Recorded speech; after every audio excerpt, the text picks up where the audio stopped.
Hola, buenas tardes. Eh, Bienvenidos a la segunda sesión de esta 16ª Semana Científica Teleforo Bravo, que como saben ustedes lleva por título Reflexiones medioambientales en tiempos de un coronavirus.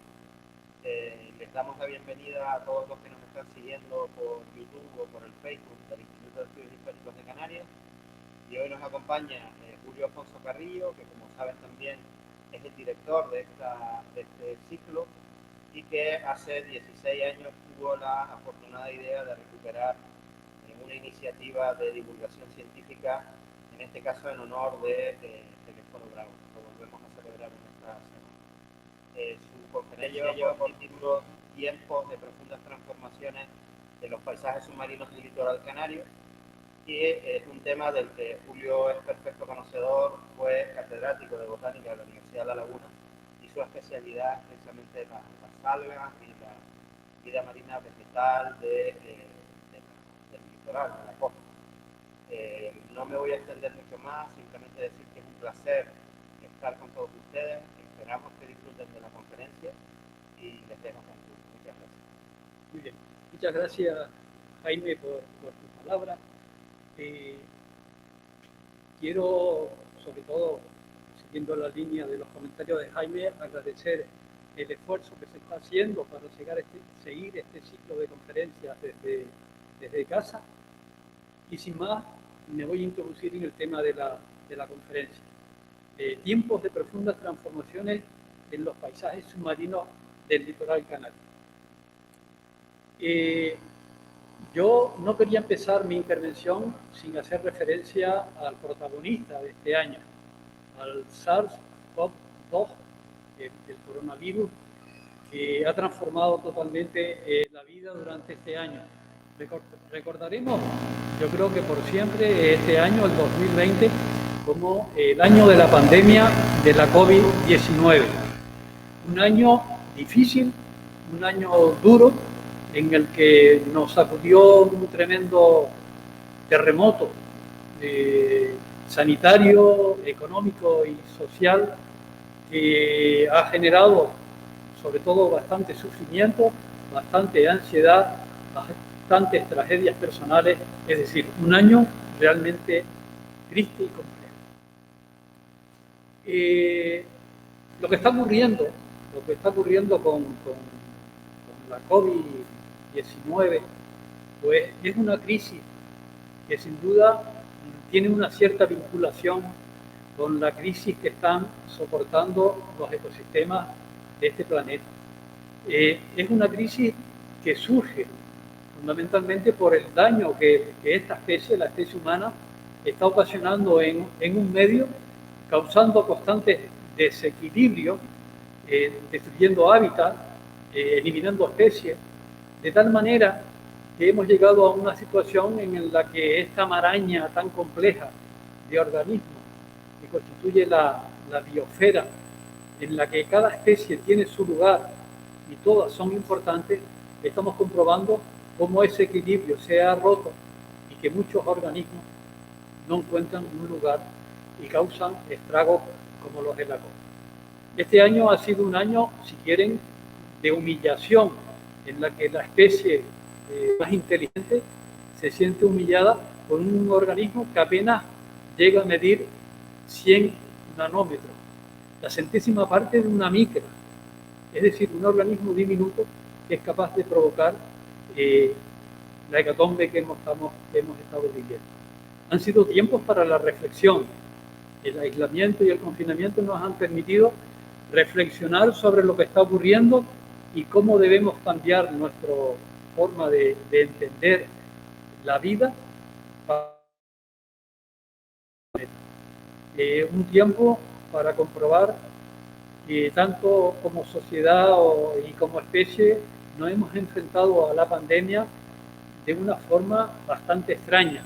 Son muchos los ejemplos positivos a destacar de muchas personas que han dado su esfuerzo y se han puesto en riesgo, en sacrificio por los demás. Jamás, como en este año, la ciencia ha evolucionado tanto en tan poco tiempo. Se ha hecho un esfuerzo colectivo de científicos de este problema. Sin embargo, al mismo tiempo, vemos la parte bastante negativa de la especie, la crispación, el enfrentamiento político, la búsqueda de culpables en un tema en los que tenemos que asumir que posiblemente somos culpables todos, unos por actuar y otros por dejar actuar. En fin, que vivimos unos tiempos en los que los cambios que se están produciendo son a escala global. Y esos cambios los podemos observar en nuestro ambiente.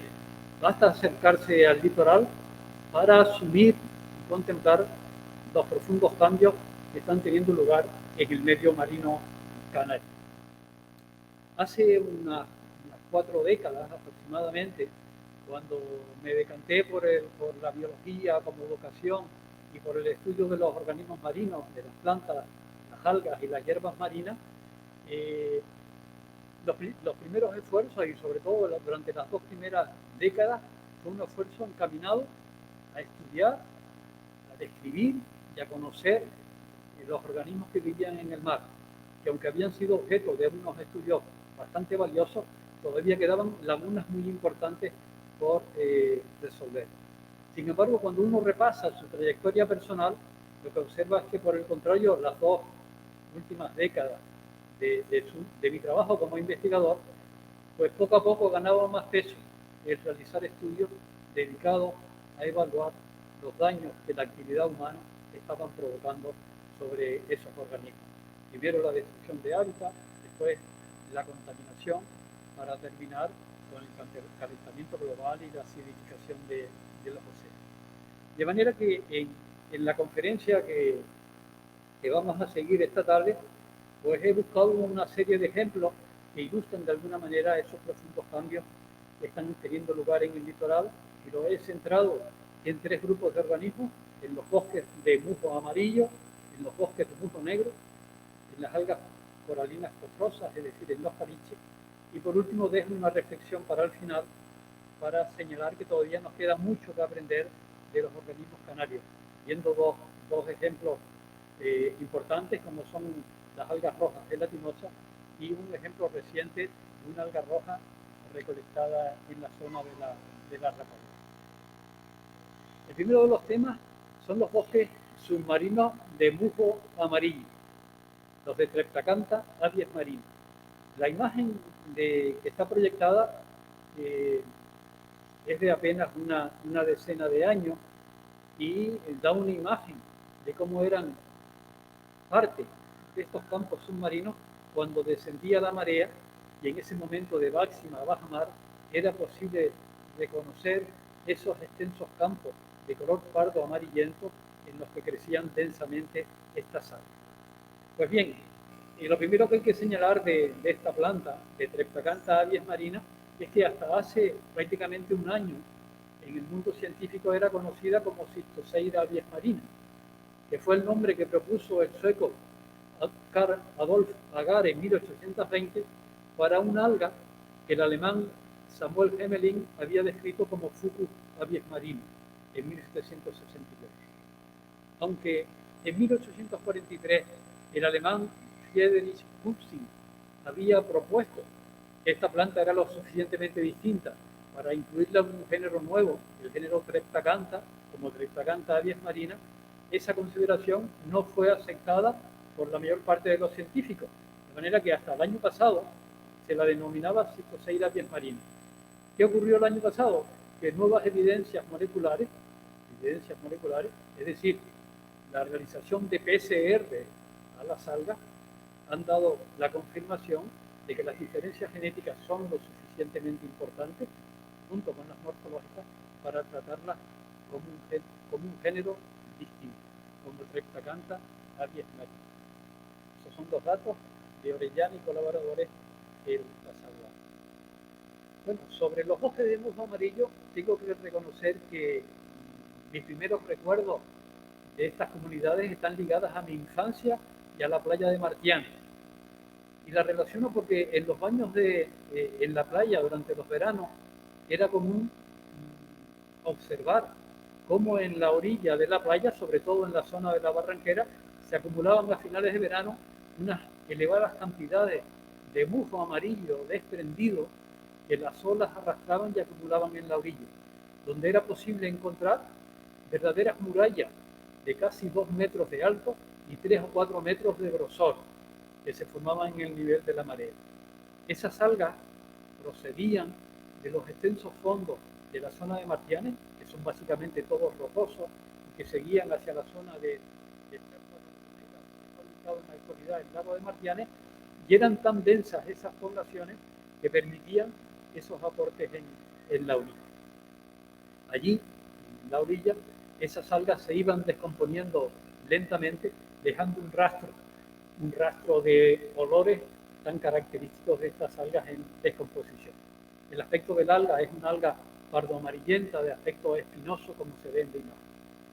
Imágenes de masas de algas arrojadas en la orilla cada vez son más raras en las islas. La imagen inferior corresponde a la costa norte de Fuerteventura, que es uno de los pocos sitios del archipiélago donde todavía es posible observar acumulaciones de grandes masas de algas en la orilla de la zona. Estos bosques de musgo amarillo de la zona de Martianes fueron por primera vez documentados por el francés Camille Sauvaillot, que estuvo en el puerto de la Cruz en el invierno de 1904 a 1905, y sus resultados fueron publicados en 1912. Allí encontró unos espléndidos bosques submarinos que eran los responsables de esos arribaciones. Bosques submarinos como los de Martianes existían por toda la isla de Tenerife. No solo Tenerife, sino el resto de las islas del archipiélago también. Años después, cuando empecé a estudiar las algas, recuerdo los magníficos campos que existían en la zona de Teno, en la Caleta de Interián, en el Pri, en la Barranquera, en Punta del Hidalgo, en el mar país de Huima. Es decir, la característica general de las islas eran estas densas poblaciones de musgo amarillo.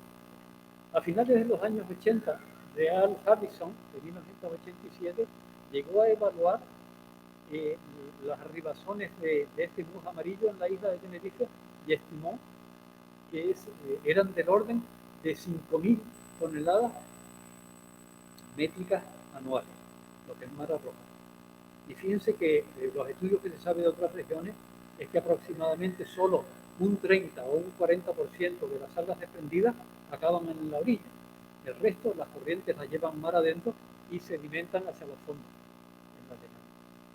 También las masas de algas eran tan importantes que Díaz Pérez y colaboradores en 1988 publicaron un artículo en el que habían empleado estas algas como abono en cultivos de papa con unos buenos resultados. Esto ocurría por esa época en la que tuvimos la oportunidad de estudiar las poblaciones de Punta del Hidalgo y hacer un estudio del ciclo anual de estas especies. La especie es una especie perenne que tiene un sistema postrado que no se pierde, pero tiene muchas ramas erectas que crecen, forman las estructuras reproductoras, y cuando llega al final del verano están un poco más oscuras, un pardo amarillento ya oscuro.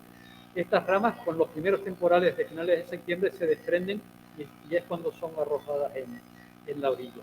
En Punta del Hidalgo, lo comentaremos después, hay unos bosques que conservan todavía, unos bosques de musgo amarillo todavía bastante importantes. Bueno, el proyecto de cartografía de los campos de algas y hierbas marinas de las Islas Canarias, que fue realizado por el equipo de Wilprey y colaboradores en 1987, y en el que tuve la oportunidad de participar, lo que pretendía era hacer una cartografía de los organismos vegetales que vivían en los fondos canarios entre la cota de 0 y 10 metros de profundidad. Esos estudios que se hicieron básicamente utilizando barcos que se podían aproximar mucho a la orilla, con inmersiones, con escafandra, con apnea, e incluso con los mirafondos de los barcos, de los pescadores que nos acompañaban, permitieron clasificar los fondos rocosos o los fondos en general de las islas en 3 grupos principales, que son los que representan la imagen. Los fondos de tipo arenoso, en aquellos ambientes donde el mar era relativamente estable y las arenas no se movilizaban, estaban ocupadas por los cebadales perennes de Cimodocea nodosa. Los fondos de callao, donde las piedras podían ser movilizadas ocasionalmente por los temporales, tenían unos bosques de algas anuales cuyo aspecto podía variar mucho a lo largo del año. Y sin embargo, los fondos rocosos, los fondos estables, tanto en ambientes muy expuestos como parcialmente expuestos al oleaje, estaban ocupados por los bosques de musgo amarillo. De manera que la mayor parte de los fondos rocosos de las islas lo ocupaban poblaciones de musgo amarillo. Habían solo, se detectaron solo dos tipos de excepciones. Por un lado, en las costas orientadas al norte, y no en toda la costa, de La Palma, La Gomera, Tenerife y Gran Canaria, los bosques de musgo amarillo podían estar parcialmente sustituidos por los bosques de musgo negro, que es una especie de gelidium que comentaremos después. Y en algunas zonas, las poblaciones de musgo amarillo habían desaparecido y habían sido sustituidos por los denominados blanquizales, que son extensos fondos cubiertos de algas calcáreas, de caliche, debido a la actividad ramoneadora del erizo de Lima o erizo de púas blancas. Pues bien, estos fondos de musgo amarillo pues, se caracterizaban porque la especie de Treptacantha es una especie fotófila que soporta muy bien la agitación del mar y ocupaba todas las zonas bien iluminadas.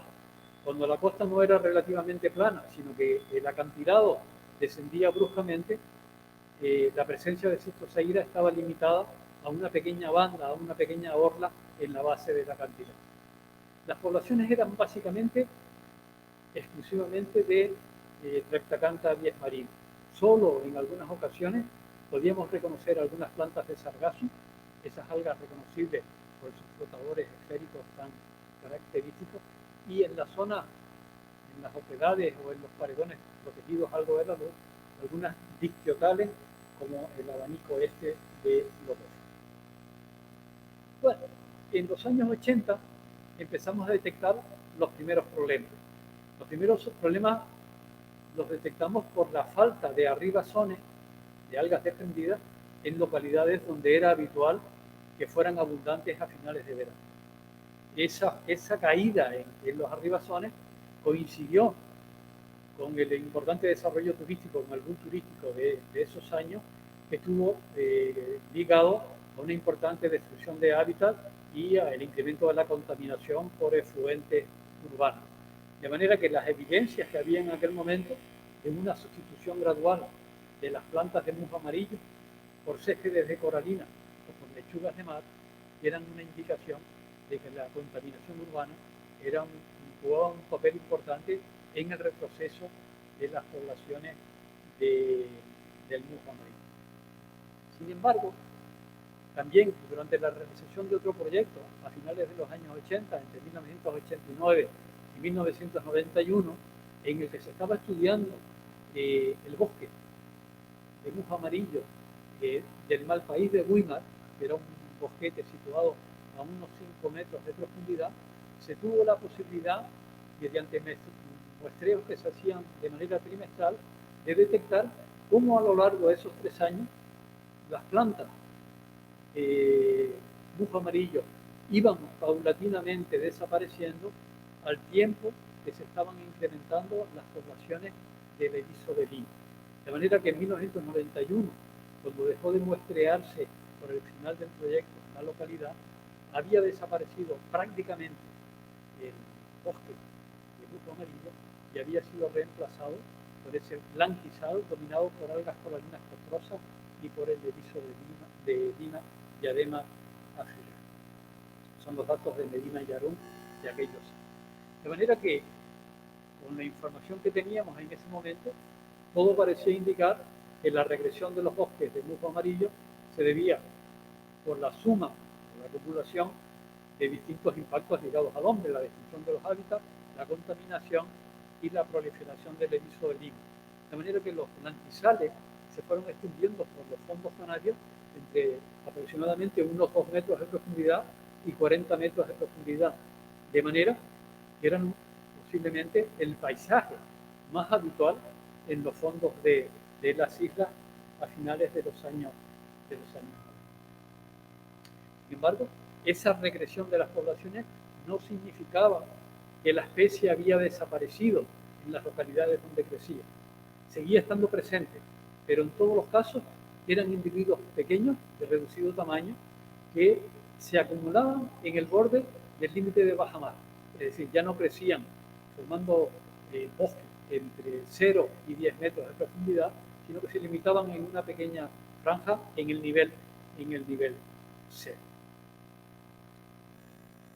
Bueno, ya en este siglo, un artículo del año 2011 de San Gil y colaboradores, en el que tuve la oportunidad de participar, introduce un elemento nuevo que hasta ahora no se había considerado. Y tiene que ver con la posición de las Islas Canarias.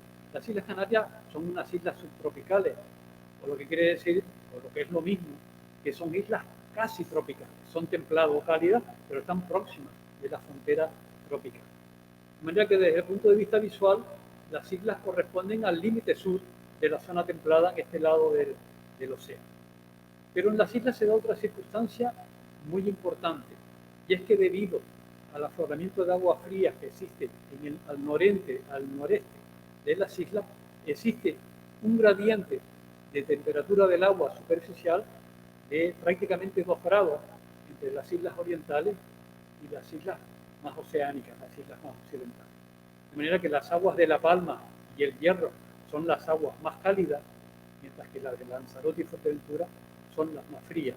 De manera que ese gradiente que se establece permite llevar a cabo distintas hipótesis. Entonces, en ese artículo se manejaba una base de datos que se había construido con observaciones realizadas desde 2004 a 2007 en los fondos rocosos a 5, a 10 y a 20 metros de profundidad.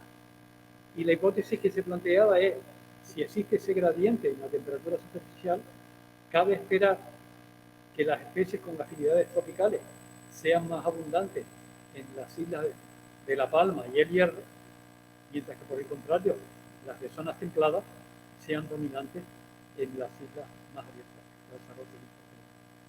Pues bien, el análisis de esos datos y los estudios estadísticos que se llevaron a cabo pusieron de relieve que eso solo era verdad en ausencia de degradación por actividad humana, es decir, cuando no había influencia humana de vertido o destrucción de áreas, y también poco sin la presencia del erizo de Lima, que al final la proliferación del erizo de Lima es también una consecuencia de la actividad humana, de la pesca selectiva de los peces que mantenían a raya las poblaciones de erizo. De manera que con estas circunstancias solo se ponía de relieve que el gradiente de temperatura también intervenía en la reducción de las poblaciones del musgo amarillo, y por lo tanto el calentamiento global que se está produciendo en estos momentos puede estar detrás de ese retroceso paulatino de las poblaciones de musgo amarillo. De manera que en el año 2017 ya hay 2 cuantificaciones serias de cuál es el estado de las poblaciones de musgo amarillo. Y esos 2 trabajos, uno de Sansón y colaboradores y otro de Baldasio y colaboradores, muestran los siguientes resultados, comparando con los datos que se tenían de los años 80, cuando se hizo el estudio de Wilpré y colaboradores de la cartografía de los fondos canarios. En la provincia occidental, más del 90% de las poblaciones de Treptacanta avies marina, es decir, de musgo amarillo, ya han desaparecido, más del 90%. Y en el caso de la isla de Gran Canaria, esa extinción es superior al 98%.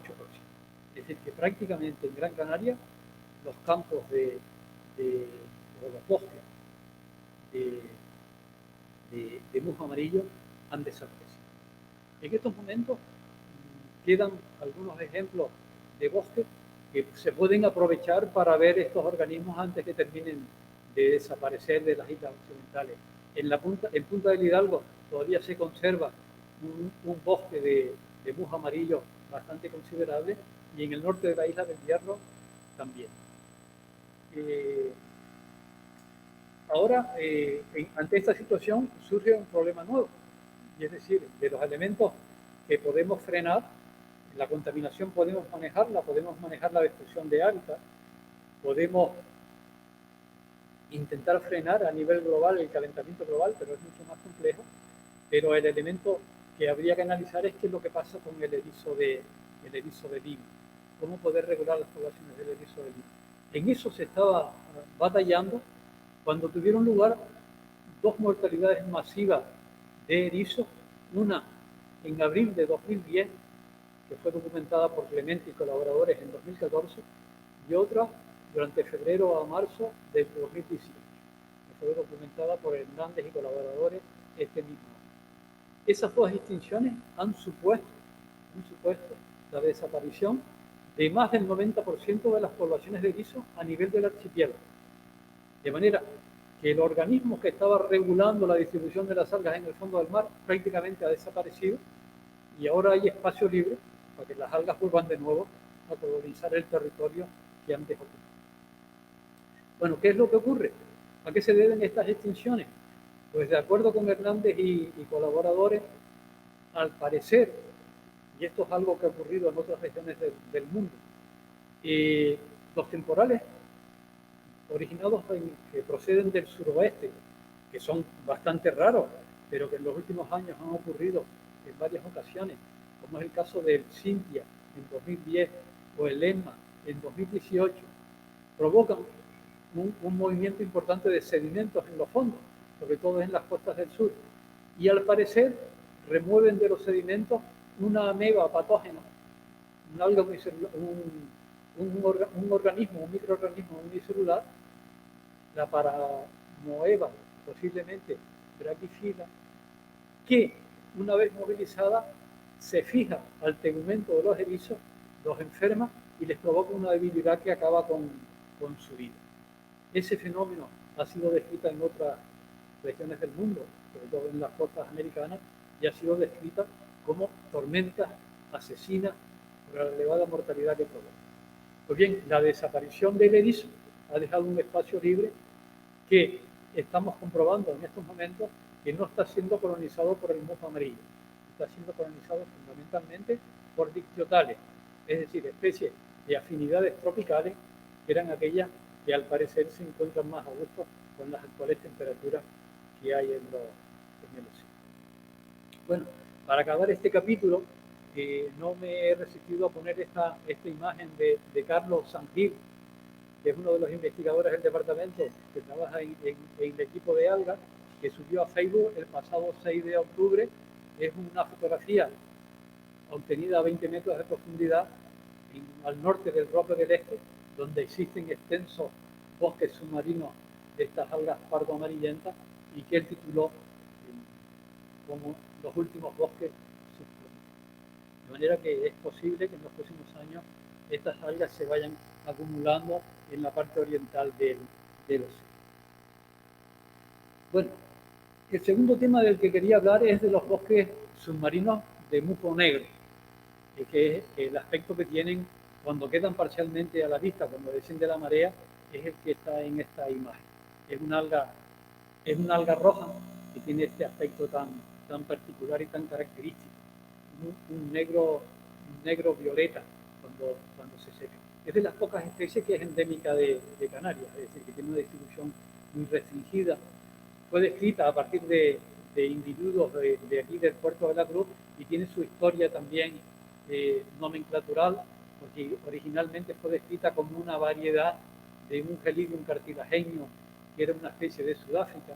Después se consideró, se trató como si no fuera una variedad, después se emplearon unos sinónimos, y al final se comprobó que tenía caracteres suficientes para ser considerado como una especie distinta y endémica de la región, y se acepta el nombre de Gelidium canariensis.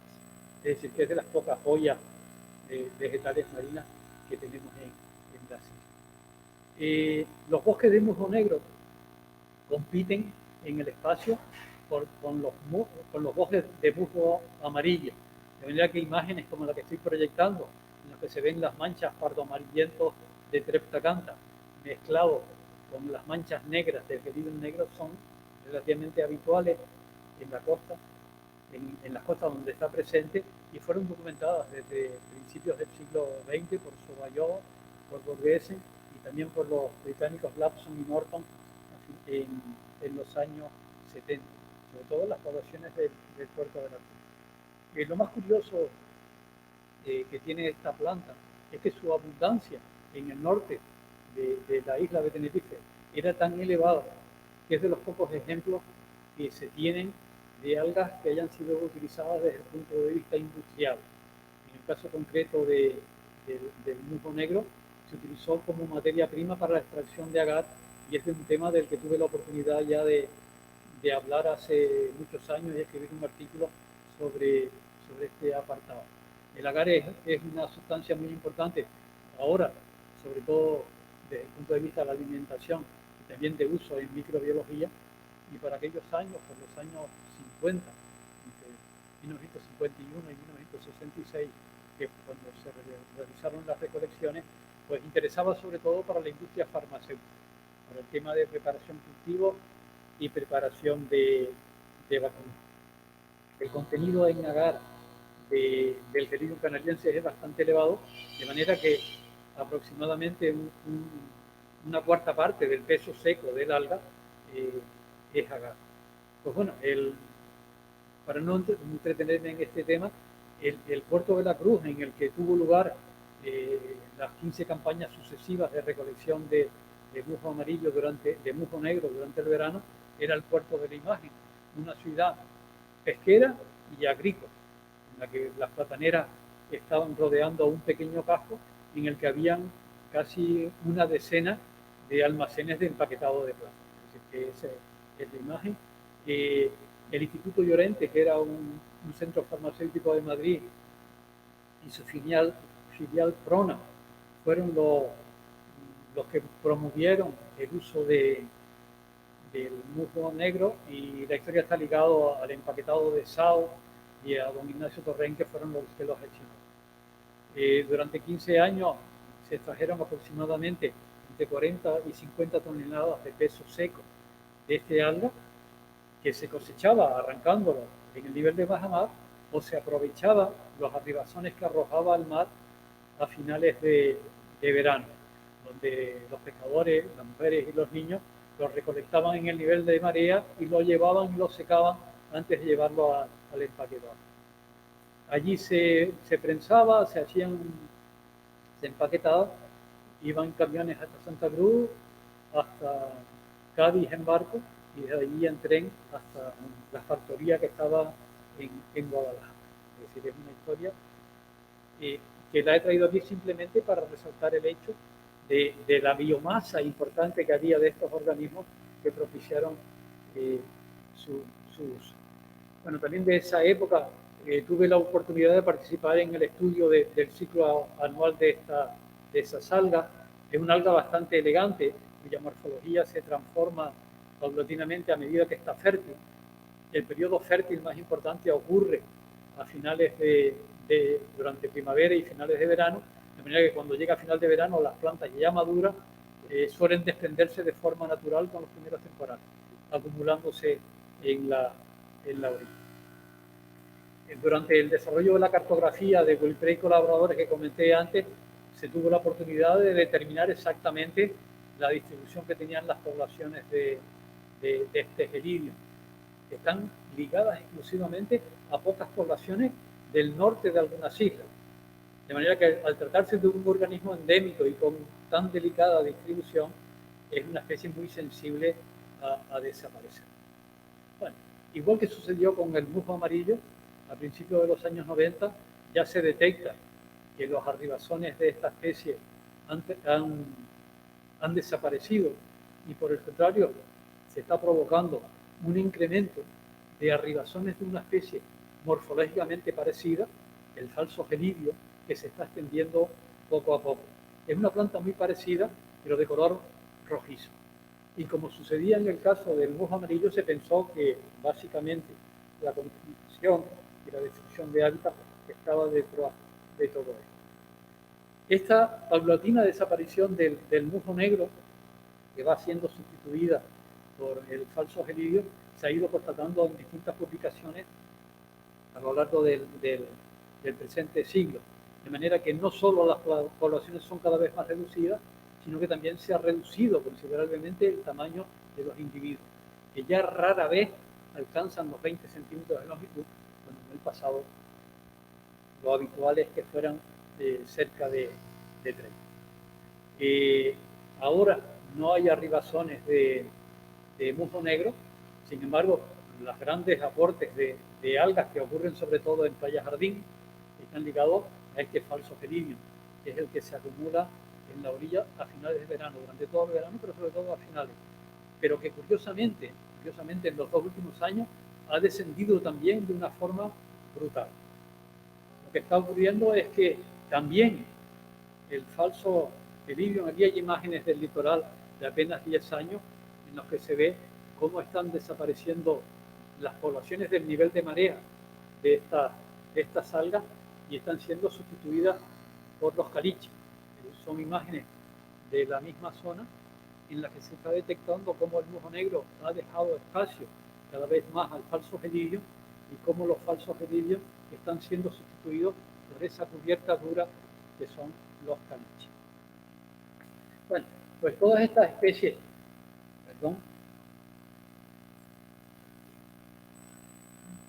han ido desapareciendo de una forma tan brutal durante las últimas décadas, pues desde el año pasado están catalogadas en el catálogo español de especies amenazadas como especies vulnerables, junto con otros gelidios en el musgo rojo, de manera que es muy probable que este régimen de protección haya llegado demasiado tarde a estos organismos.